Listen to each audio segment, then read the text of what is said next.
Inap.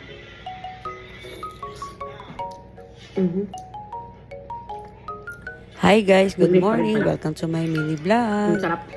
Hindi ko na nga pala na-videohan yung mga preparation ko dyan guys kasi nga nalobat yung aking cellphone. Kaya naman, na-videohan ko na lang ito yung patapos na. Ang ginamit ko pala dyan guys na ingredients ay 2 cup na glutinous rice, 2 cup na brown sugar at 2 can na gata. Madali lang ito gawin guys para ka lang gumagawa ng palitaw.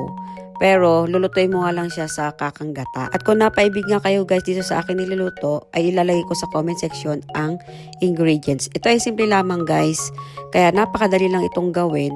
At kung nagki-crave ka, ay gawin mo na din ito guys. Napakasarap nito lalo na sa panahon ngayon na malamig. Ayan, kung mahilig ka sa mga malagkit at gusto mo ng madalian, nako, masasabi kong ito na ang gawin mo. At kasi napakadali nitong gawin guys.